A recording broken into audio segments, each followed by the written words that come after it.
Hello guys and welcome back to my channel. I hope you are all well. Today's video is just gonna be a girly chat.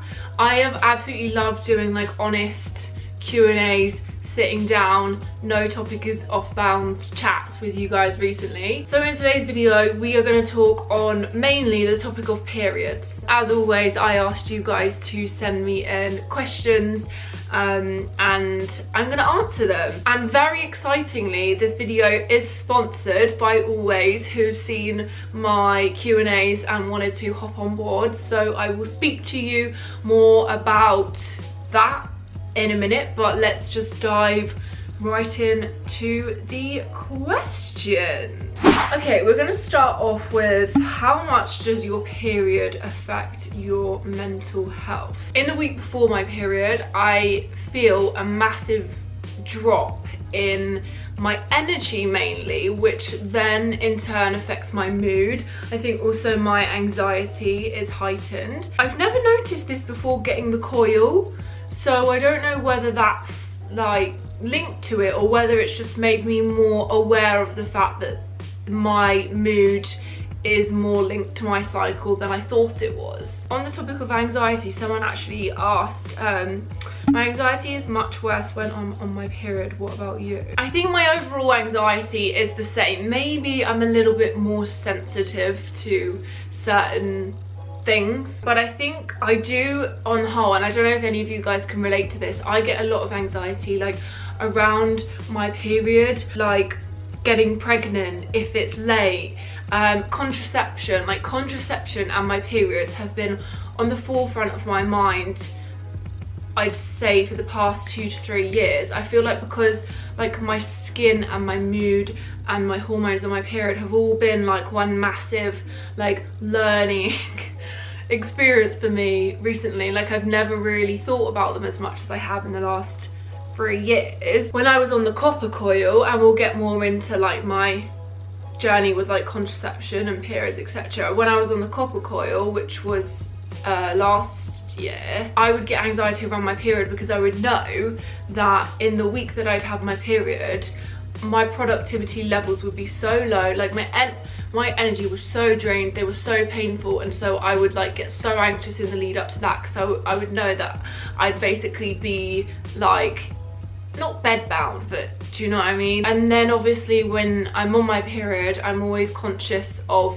you know, carrying enough stuff with me when I go out. Being single, you know, you have to take things with guys into consideration. And also I think anxiety around accidents in bed at night. Like you just don't really want the added hassle of that when you're on your period. Period mishaps are gonna happen, right? Like we've all had it. We've all had accidents when we're either out and about or in bed. Like I know I've had situations where I've like bled in the bed when I've been with a guy and it's been like embarrassing for me. I think now my mindset is very, very different and I literally could not care less. But when it comes to like my own bed, it's not that I'm equating it with fake tan, but I just don't want more. I don't want to have to be doing my sheets every single night. But always have these amazing platinum size 4 secure night pads. So I actually have the Always Platinum. If I don't chuck it across the room. So I have the normal ones here. These are actually the #1 pad for comfort and protection, but these ones are bigger. I think I might actually get them out so you can see like the size difference. If you're like me and you have that anxiety of, you know, I'm not only am I gonna bleed all over my bed, but then I'm gonna have to wash it up and I just don't have any energy on my period, and it's just another like anxiety that does not need to be there. And these help, trust me. I just had my period. Okay, so you can see the difference in size of the night pads. The back of this is actually 60% larger, which offers more protection for you obviously at night, which you need, and it has these leak barriers down the side, which is so useful. Actually, I gave one of those to my sister because she was like, do you have any night pads? And I was like, funny you are. She didn't even know I was doing this collaboration with Always, and she was like, oh my god, these are amazing. So yeah, anyway, my point is with this, sleep is important. normally, to me anyway. It's important to everyone, but when you're on your period it's even more important. So if I can provide a solution to a problem with anxiety or just general, you know, period, like, not hacks, what's the word, just making your period easier, then I want to share these products with you guys. Okay, moving on. How are you getting on with the other IUD? So for those of you who are not aware, but like I said, my journey with contraception over the past few years has been a wild roller coaster. I was on the pill, I then came off the pill, and then went back on the pill. I tried the thermometers and like ovulation things, and then decided I wanted to get the copper coil at the end of last year. And then when you talk about the link with mental health, like the copper coil, I can't even describe like how much my mood dropped when I was on that. And so after, I think, I don't know how many months, I don't even know if I made it to the 6-month mark with that, I decided to get it swapped over to the hormonal coil. I was really reluctant with that at first because it's synthetic hormones and I didn't know how it's going to interfere with my skin. But it's been a couple of months now, and to be honest, I'm getting on with it as well as I can. I've had some friends who haven't stopped bleeding since getting it fitted. Luckily, I say luckily, mine have just been irregular, but that's pretty normal, like when you're first on it. And my last period was almost where my periods like usually are, and I do get the occasional like spotting on random days, which is also why these are so good, the nighttime ones, just giving me peace of mind, like I know like I've got it sorted. The major difference is they're just so much more manageable than they were on the copper coil. I'd say they've gone back to how my periods were when I wasn't on any contraception. My skin doesn't seem to have gotten either better or worse, like it hasn't had a massive flare up. My skin always gets worse in the week before my period and then during my period, and then it calms down. I don't think I've been on it long enough to be able to comment, so I'll check back in with you in the next few months. Okay, next question is to do with shaving. So best shaving down there advice. What I will say is you need to use a very good either like shaving foam, or sometimes I just find conditioner is really good. You need something that's gonna like create a barrier. Also make sure you get a good razor. And something that I've discovered in lockdown, which like before, I guess because like I was going out and about more, and so I couldn't just like pop home and shave like as and when I needed, so I would shave like every 3 days. But what I discovered in lockdown when I let the hair grow is that if you let it grow and then you shave it, obviously it's then smoother. So what I would recommend is letting it grow you know, for as long as you can, and then shaving it, because you'll get a much cleaner shave. Also, I've actually tried at-home wax strips during lockdown. Not the heated ones, they're just like, well, I'll do another video explaining all about that soon. Someone else sent in a question saying, do you think we should have to shave down there? No, absolutely not. Do what feels right. It's funny because I started shaving down there when I was in year 8, so I must have been, I don't know, how old are you in year 8? 12? Seems quite early, but it was like drilled into me from this girl who was older than me that I was kind of friends with, that that's what you should do. She was like, I can't believe like the term shaven haven was used. I don't know if any of you experienced this, but yeah, no, like do what you feels right. Okay, next question. Have you ever been on the pill? If so, which one? Effects on mental health? Yes.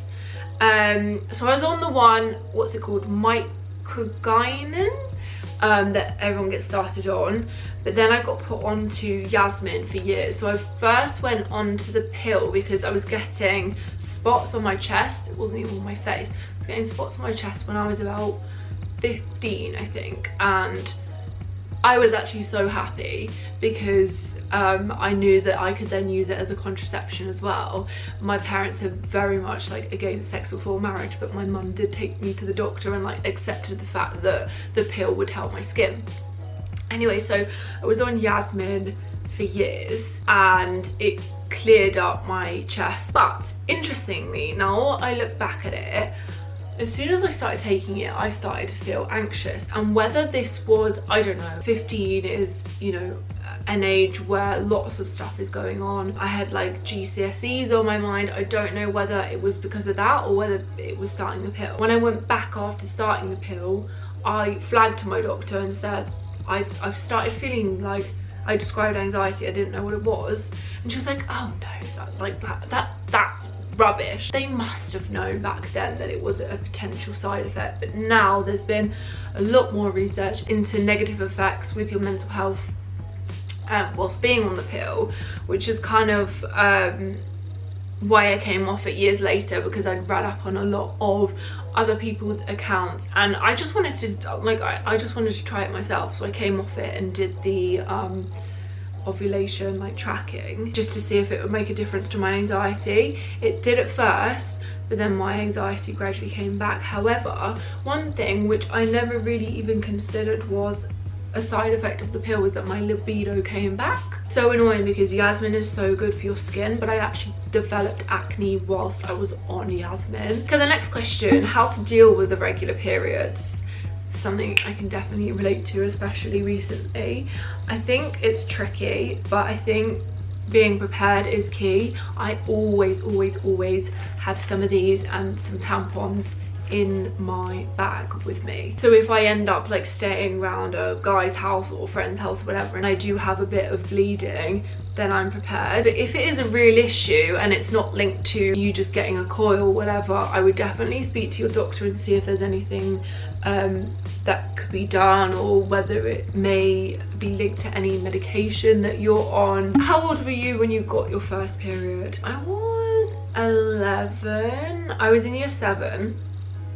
And I was on holiday in France. I remember it so clearly. We were camping and I was in the toilet on the campsite, and yeah, I ran up to my mum and I was like, Mum, I've started my period. I was so nervous to tell her. And the final question is how to feel more confident on your period. Mine makes me so insecure. Okay, know that you're not alone in this. I feel like periods have been this thing that we've been made to feel so embarrassed about, which is so stupid because they're natural. But for me, making more of an effort with my appearance when I'm on my period helps. Like doing my makeup really nicely, putting on some really nice clothes, maybe buying myself some new clothes. And also the key thing is not letting it stop you from doing what you want to do. If you have a night out planned, go and do that if you feel up to it, but just carry on life as normal as possible. So I really hope you guys have found this video helpful. I definitely want to do more videos talking about like literally I will talk about any topic with you guys. Just leave me a comment below and give me some suggestions. Make sure you go and check these out, because whenever I talk about something, I genuinely, it genuinely means I like them, I've tried them. Make sure you give this video a thumbs up if you did like it, and I will see you guys very soon. Bye!